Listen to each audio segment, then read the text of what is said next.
Hong Kong, CNN. Large numbers of people flocked to popular tourist sites and major cities across China over the country's holiday weekend, despite warnings from health authorities that the risk posed by the coronavirus pandemic remains far from over.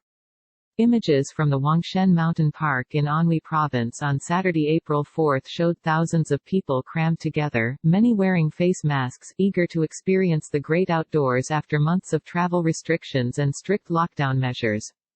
Such was the rush to get into the popular tourist spot, that at 7:48 a.m., authorities took the unusual step of issuing a notice declaring that the park had reached its 20,000-person daily capacity, and would not be accepting any more visitors, according to state media Global Times.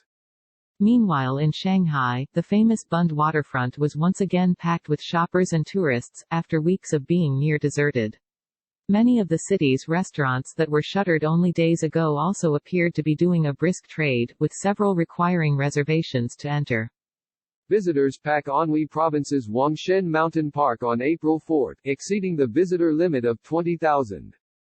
A similar story played out in the capital Beijing, with locals flocking to the city's parks and open spaces. The abrupt return to apparent normality comes more than 3 months after the virus was first detected in the Chinese city of Wuhan.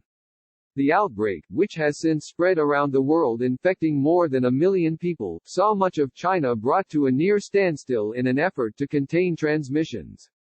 At its peak, thousands of new cases were recorded in China every day. However, in recent weeks the rate of infection has slowed significantly.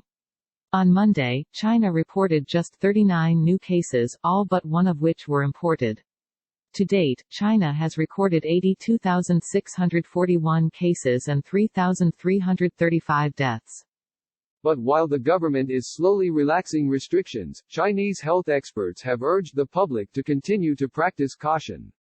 Zheng Guang, chief epidemiologist with the Chinese Center for Disease Control and Prevention, told the Health Times on Thursday that China had not seen the end of the epidemic.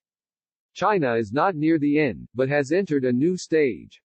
With the global epidemic raging, China has not reached the end, he said. Too much, too soon?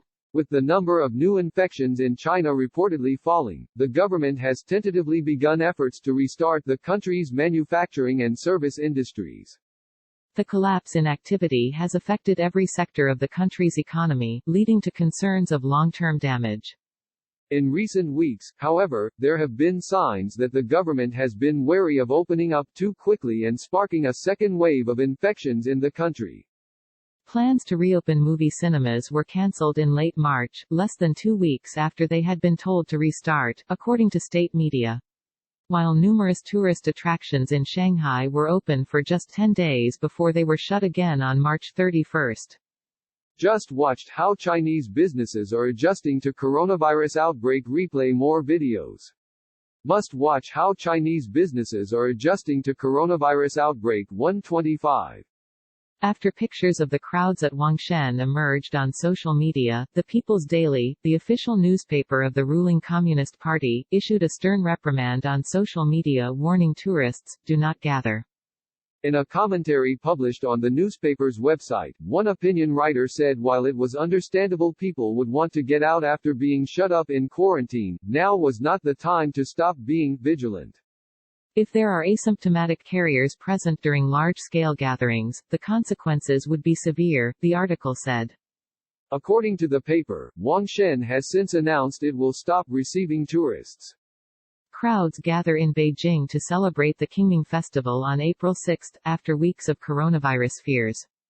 Third wave. Concerns around whether China is relaxing its coronavirus restrictions too soon have led Hong Kong experts and authorities to warn of the possibility of a third wave of infections in the city.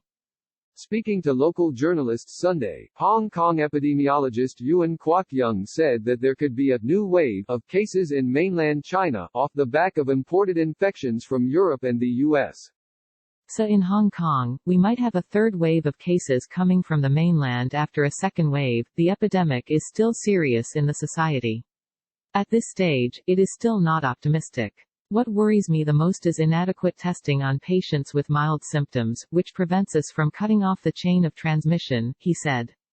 The global financial hub is still trying to contain a second wave of imported cases after returning citizens and expatriates from Europe and the United Kingdom led to a new outbreak in late March. In just under 2 weeks, the number of local infections has risen from 317 to almost 900. The convener of Hong Kong's Executive Council, Bernard Chan, told public broadcaster RTHK Sunday that the city's government still had stricter measures it could bring in to contain the coronavirus epidemic. Such measures could include restricting restaurants to takeout only, or even a citywide lockdown. It could also risk spreading panic, but we have to accept that it may be necessary if the alternative is the risk of something worse, he said.